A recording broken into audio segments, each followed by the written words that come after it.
Assalamu alaikum, welcome to arabickhatawaat. We're going to continue our series of Arabic numbers. In this category, we're introducing the number phrase 11 and 12 when we're saying 12 students attended class or 11 student attended class or any group category that you'd like to count. We have to learn which form is feminine and which form is masculine again, as well as which verb comes with the preposition of place and how does the number change. The verb I have here is hadara, attend, and hadara ahada ashara taliban. 11 male students attended. Hadara is masculine because it's a verbal sentence. I have to start with a masculine singular verb. So I would say hadara. The number 11, I have ahada, the ones first, and then the tens next. So ahada comes as masculine, and ashara, 10, comes as masculine as well, because I'm including talib, male students. And the noun I'm counting has to be singular. So I'll repeat again. We have the verb is singular masculine, and it comes at the beginning. Here I'm using the past tense. And ahada ashara, number 11, refers to the masculine noun I'm counting, which is singular, male student. But of course, I'm saying 11 male students in English or any other language, depending on how you refer to the plurals. The second example I'm using is for 11 again, and the rest is 12. For 11 in this part, I have only the feminine. And what you can see is that the verb has to agree with the ones and with the tens and with the noun you're counting, which is really great. Here, we'll look at it. Hadarat, attended. Ihda.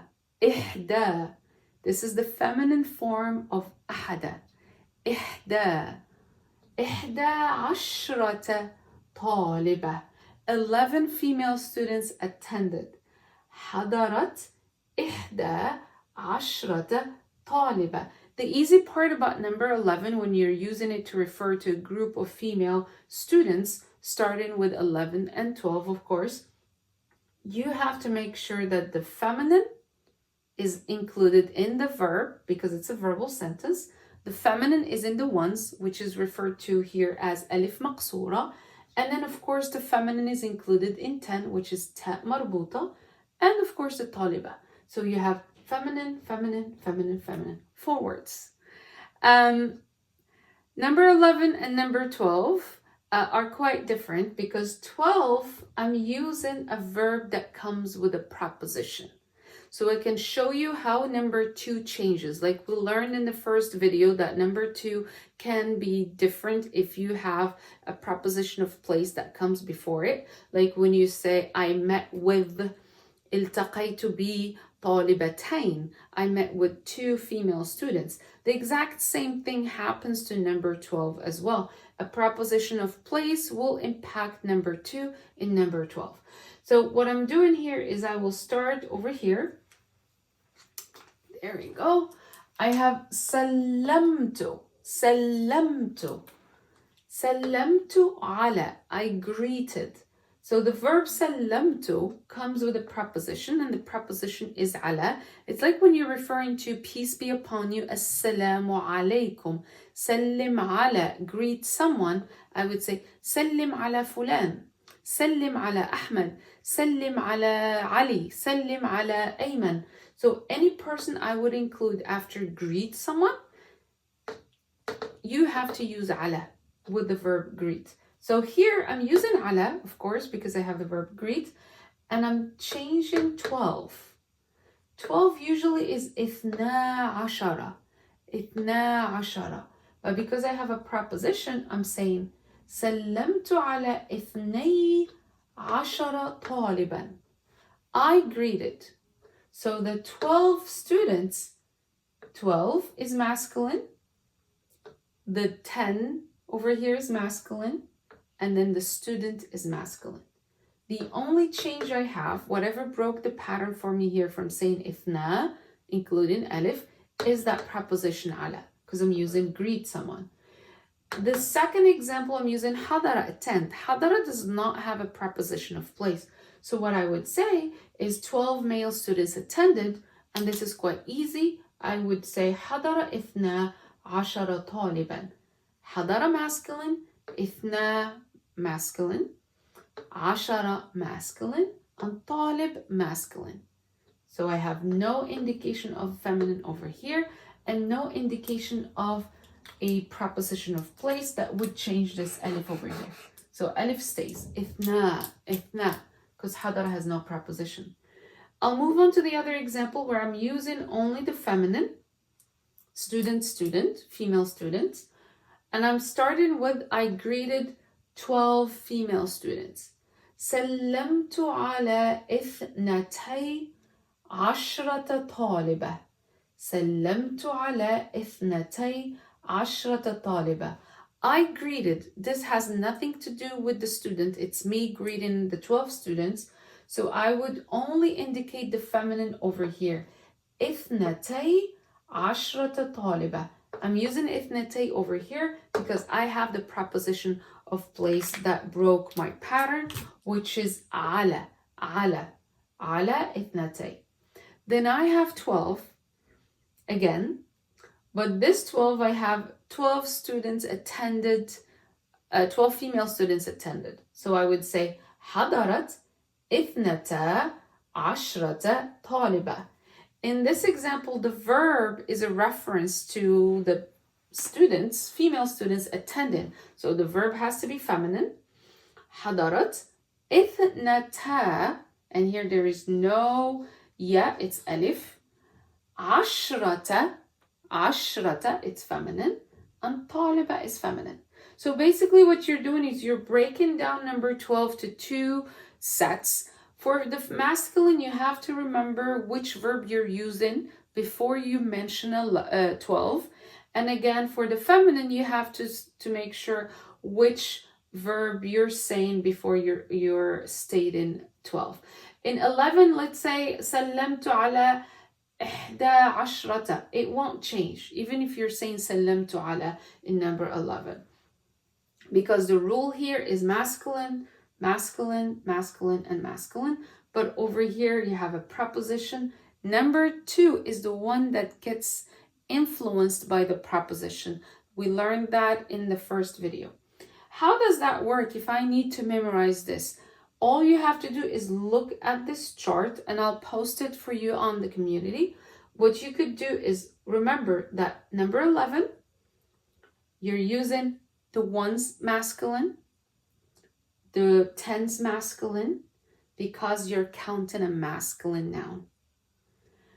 And the verb, if you're using it at the beginning because it's a verbal sentence, the verb has to be masculine, singular. So I would say درس, 11 students studied. So درس 11 طالبا.